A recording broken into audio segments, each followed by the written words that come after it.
Bismillahirrahmanirrahim. Jadi pada kesempatan hari ini kita disamai oleh Ibu PP, Ibu Jayani, dan kemudian pada guru yang saya kasih adalah Ibu Santi Elmi, yang mana yang kami observasi adalah waktu di kelas 8A Bu ya, untuk mata pelajaran bahasa Indonesia. Jadi untuk kesempatan ini Bu, kemarin kita sudah melakukan observasi. Saya observasi kepada Ibu itu di kelas 8A. Nah, tujuan kita pada hari ini adalah kita melihat atau merefleksikan apa sih yang menjadi refleksi Ibu waktu proses pembelajaran kemarin. Nah, kemudian setelah itu gimana sih Bu perasaan Ibu setelah kemarin saya observasi Bu?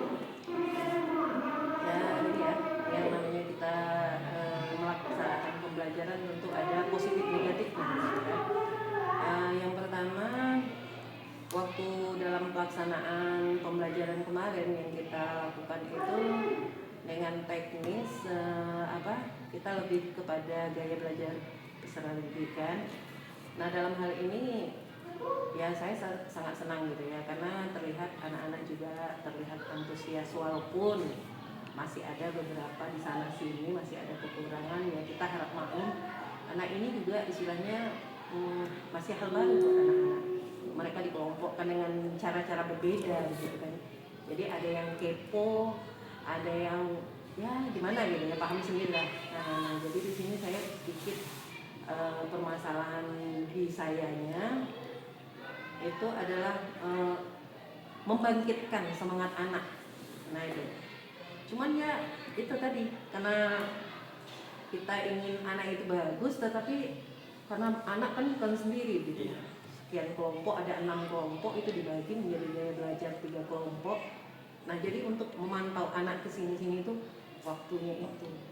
Jadi kalau begitu Bu, apa yang kira-kira tercapai di kemarin yang sudah kita tujuan pembelajaran dari yang kita diskusikan kemarin?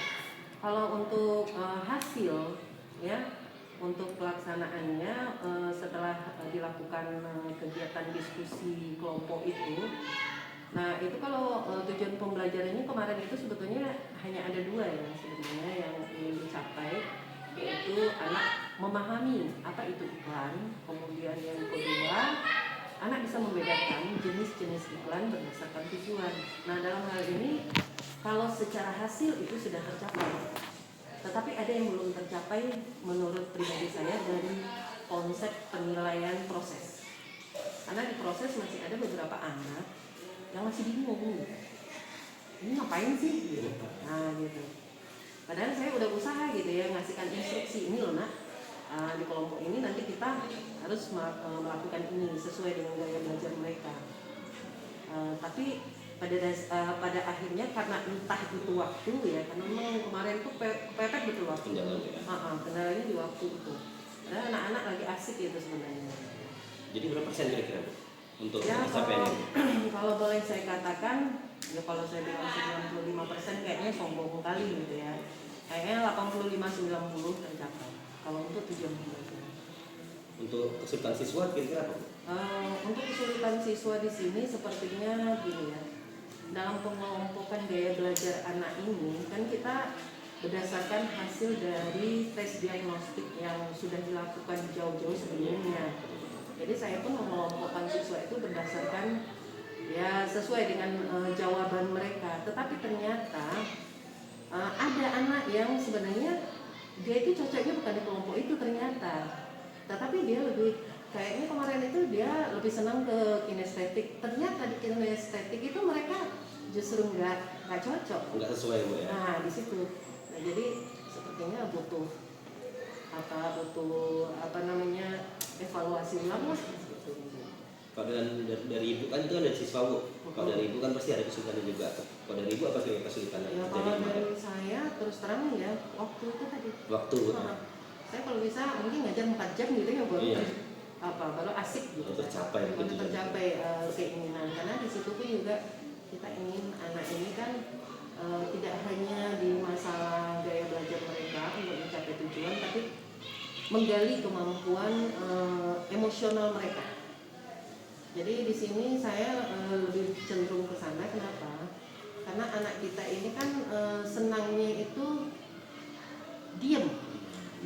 saya ingin mereka itu mewujudkan bagaimana sih sebetulnya emosi mereka ketika mereka belajar gitu. Jadi kita sebagai guru pun mengajar mereka pun puas gitu. Jadi ekspresi mereka seperti apa. Nah jadi benar-benar di waktu benar-benar kurang gitu kan. Terus masalah media sebenarnya tidak ada permasalahan walaupun ada sedikit kendala kemarin itu kan. Jadi kami di sini menggunakan media ini ya pakai handphone.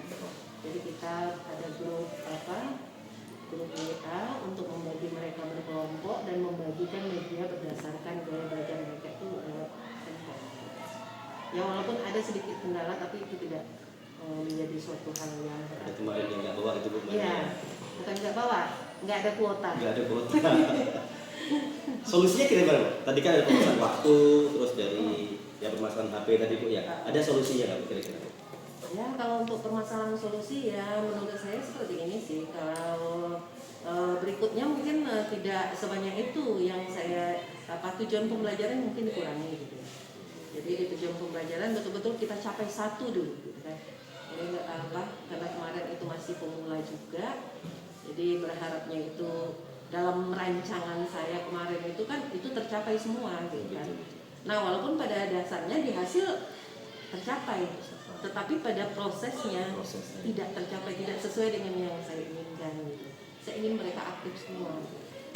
Terus dari itu kan pasti ada strateginya Bu. Strateginya kira-kira untuk kedepannya?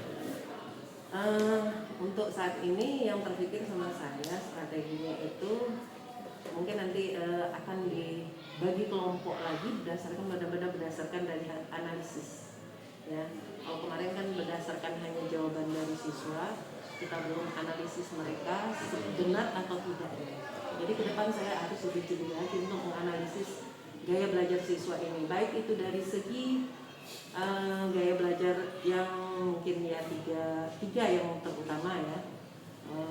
Kalau untuk diferensiasi ini ditambah satu lagi mungkin dengan suasana belajar. Nah, suasana belajar di sini mungkin bisa dikelompokkan nanti. Pikiran saya seperti ini. Saya ingin ada anak yang khusus di ini. Saya ingin bawa mereka ke tempat yang berbeda, di tempat yang mereka merasa nyaman. Tapi nanti setelah saya melakukan evaluasi ulang terhadap gaya belajar mereka yang benar-benar sesuai dengan mereka. Kapan kira-kira mau dilaksanakan strategi? Ya kita bertahap gitu. Kalau kapannya itu saya begitu selesai saya udah langsung ancang-ancang dan tidak hanya di kelas itu, saya cobakan di kelas lain. Jadi kita istilahnya ya bukan menjadikan anak sebagai korban enggak, tetapi kita kan tidak akan bisa menjawab apabila kita tidak melakukannya. Jadi ya saya akan terus melaksanakan sampai itu berhasil. Nanti mulai ke depannya Bu ya. Iya, jadi ya bisa jadi mungkin ya pertemuan berikutnya atau mungkin simpelnya mungkin kalau untuk hasil saya rasa ya mungkin semester depan lah minggu itu. Tapi untuk ke depan ini tetap diusahakan bagaimana supaya apa yang diinginkan ini yang sesuai dengan pembelajaran diferensiasi ini benar-benar bisa diterapkan gitu. Kira-kira Ibu dukungan siapa aja Bu untuk strategi itu? Yang pasti banget tuh ya butuh dukungan dari Bapak sendiri yang lebih paham mungkin tentang bagaimana sih diferensiasi itu sesungguhnya. Terus kemudian juga yang pastinya itu adalah kolaborasi dengan teman-teman. Ya keinginannya sih ya simpel aja sih, kita bisa gunakan Kombel untuk berdiskusi masalah diferensiasi ini. Mungkin nanti ya Bapak bisa menjelaskan yang sesungguhnya itu seperti apa. Nah, terus ya yang tidak bisa dipungkiri adalah figur. Kalau kepala sekolah tidak mendukung, ya gimana kita mau jalan?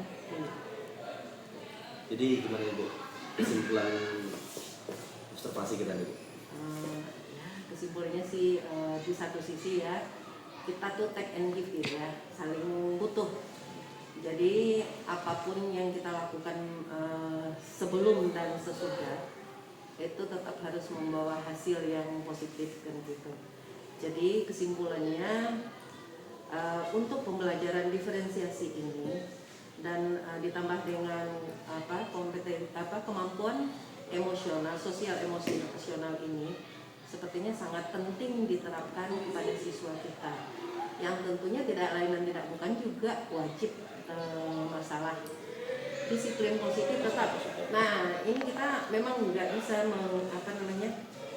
membagi-bagi, ini saya mengajarkan ini saya enggak, semuanya harus include gitu ya. Nah ini bagaimana strategi kita ke depan supaya semuanya berjalan dengan lancar dan baik tanpa hambatan. Baik Bu, terima kasih Bu atas segala sesuatunya Bu. Semoga apa yang udah Ibu harapkan bisa berjalan baik ke depannya Bu. Ya, mungkin dengan inilah mungkin percakapan observasi kita nih Bu ya. Lagi mudah-mudahan segala tujuan belajar yang Ibu lakukan, kemudian harapkan itu bisa berjalan dengan baik.